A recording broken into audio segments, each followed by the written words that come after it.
চৰকাৰী টয়লেটৰ লিষ্টত নাম আছে কিন্তু টকা সোমোৱা নাই। এই প্ৰব্লেমটো বহুতৰে হৈ আছে। যোৱা ভিডিঅ'টোত মই নাম কেনেকৈ লিষ্টত চেক কৰিব লাগে জনাইছিলোঁ। আপুনি ভিডিঅ'টো চাই ল'ব। বহুতৰে খেলিমেলি হৈ আছে যে জিঅ'টেক কৰিলেহে টকা পাব নেকি। যদি জিঅ'টেক নহয় তেনেহ'লে আপুনি কি কৰিব লাগিব মই জনাম। লগতে আপোনাৰ 5টা লেট্ৰিনৰ টকা নোসোমোৱাৰ কাৰণ ডিছকাছ কৰিম। 1 নম্বৰতে জিঅ'টেক হ'লেহে টকা সোমায় নেকি? বন্ধুসকল, জিঅ'টেক হৈছে ছেকেণ্ড কিস্তি টকাৰ বাবেহে। আপোনাৰ প্ৰথমে 9,000 টকা বেংকত সোমাব। তাৰপিছত আপুনি লেট্ৰিনটো আধা বনাব। আধা বনোৱা হ'লে জিঅ'টেক ফটো ল'ব আৰু SBM ৱেবছাইটত ছাবমিট কৰিব। ছাবমিট হ'লে এপ্ৰুভ হ'ব আৰু চেণ্ট্ৰেল গভৰ্ণমেণ্টে পুনৰ আপোনাক 9,000 টকা সোমোৱাই দিব। ইয়াত বহুতে ছেকেণ্ড কিস্তিৰ টকা পোৱা নাই। সিহঁতে কি কৰিব? তেওঁলোকে 9,000 টকা পাওঁতে যিটো নেকি টেংকি আৰু কুমুদ বনাইছিল তাৰ ফটোখন আপলোড কৰিবলৈ পঞ্চায়তত আৰু AP মেম্বাৰক জনাব লাগিব। AP মেম্বাৰে ব্লকত খবৰ দিব আৰু আপোনাৰ টকা সোমাই যাব। দ্বিতীয়তে, আপোনাৰ লিষ্টত নাম আছে কিন্তু টকা সোমোৱা নাই। কি কৰিব? আপোনালোকে এই ফৰ্মখন ফিল আপ কৰিব লাগিব।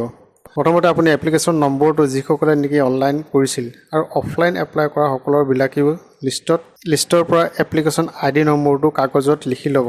এইটো ফৰ্মখন জমা দিব যাওঁতে খুবেই ইম্পৰ্টেণ্ট। ফৰ্মখন যাতে ফিল আপ কৰোঁতে অলপো ভুল নহয়। আহক জানো কেনেকৈ ফৰ্মখন ফিল আপ কৰে। 1 নম্বৰতে নেম অফ এপ্লিকেণ্ট। ইয়াত যিজনে নেকি এপ্লাই কৰিছিলে তেওঁৰ নাম দিব। 2 নম্বৰতে জেণ্ডাৰ, আপুনি মেল নে ফিমেল এইটো দি দিব। 3 নম্বৰতে ফাদাৰ হাজবেণ্ড নেম। ইয়াত ফাদাৰ নহয়তো হাজবেণ্ডৰ নাম দিব। 3 নম্বৰতে মোবাইল নম্বৰ। ইয়াত আপোনাৰ মোবাইল নম্বৰটো দিব যিটো নেকি বেংকৰ লগত লিংক আছে। ইমেইল এড্ৰেছ, আপুনি এইটো ইমেইল এড্ৰেছ নিদিলেও হ'ব, যদি আছে দি দিব। ৰেচিডেঞ্চিয়েল এড্ৰেছ, এইটো আপোনাৰ ঘৰৰ ঠিকনা দিব। ঘৰৰ নাম্বাৰটো আপুনি ইয়াত ভৰাই দিব। আৰু ইয়াত যিটো নেকি ৰেচিডেঞ্চিয়েল এড্ৰেছ দিব ইয়াত আপুনি আধাৰ কাৰ্ডৰ লগত যিটো এড্ৰেছ আছে তাৰ লগত যাতে মিল খায় সেইটো আপুনি ধ্যান ৰাখিব। ষ্টেটাছ অফ এক্সিষ্টিং টয়লেট, ইয়াত আপুনি নো দিব।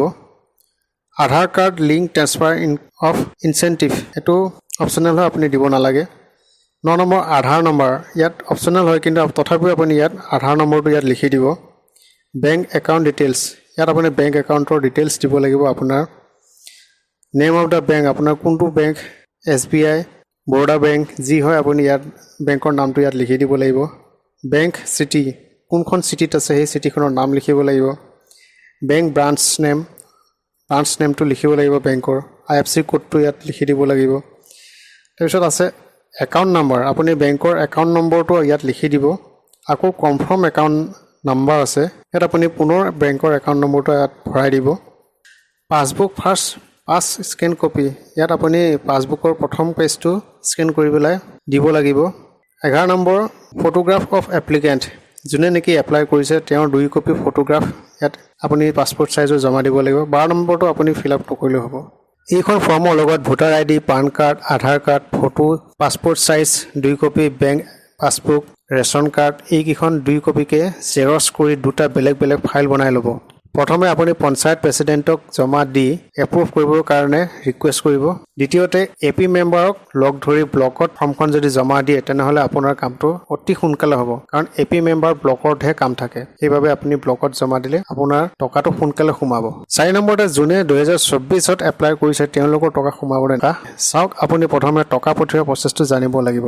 চেণ্ট্ৰেল গভৰ্ণমেণ্টে SBMলৈ 2টা পৰ্যায়ত টকা সোমোৱায়। সেইটো হৈছে ষ্টেট আৰু তাৰ পিছতে ডিষ্ট্ৰিক্ট, আৰু ডিষ্ট্ৰিক্টে ব্লক ৱাইজত পঠিয়ায় আৰু ব্লকে পঞ্চায়ত ৱাইজত টকাটো পঠিয়ায়। যোনসকলৰ সকলো নথি পত্ৰ ডিষ্ট্ৰিক্ট ৱাইজত অ'কে হৈ আছে আপলোড হৈ তেওঁলোকৰ টকা সোমাব। এতিয়া আপুনি নিশ্চয় গম পাইছে যে 2024 হওক বা 2023 হওক ডিষ্ট্ৰিক্ট ৱাইজত আপলোড হৈ থাকিব লাগিব সঠিককৈ। 5 নম্বৰতে ফৰ্মখন ক'ত পায়। ফৰ্মখন মই নকওঁ যে আপুনি বেলেগৰ পৰা ডাউনলোড কৰি ল'ব। আপুনি মোৰ এই ভিডিঅ'টোৰ পৰাই স্ক্ৰীনশ্বট মাৰি পেলাই ৰছ কৰি লৈ ল'ব। মোৰ ভিডিঅ'বিলাক সহজ সৰল ভাষাৰে বুজাবলৈ চেষ্টা কৰোঁ, আপোনালোকে ছাবস্ক্ৰাইব কৰিবলৈ নাপাহৰিব। ভিডিঅ'টোৰ পৰা আপুনি 1 নম্বৰতে ফৰ্ম কেনেকৈ ফিল আপ কৰে আৰু ফৰ্মখন ক'ত পাব আৰু ফৰ্মখন পঞ্চায়তত নহয়তো ব্লকত যে জমা দিব লাগিব এইখিনি কথা গম পালে। অতিকৈ ইম্পৰ্টেণ্ট কথা যে আপোনাৰ এপ্লিকেশ্যনখন ডিষ্ট্ৰিক্টত আপ টু ডেট হৈ থাকিব লাগিব, তেতিয়াহে টকা সোমাব। ভিডিঅ'টো চাই থকাৰ বাবে ধন্যবাদ। মোৰ চেনেলটো ছাবস্ক্ৰাইব কৰিবলৈ কাৰণে নাপাহৰিব। জয় আই অসম।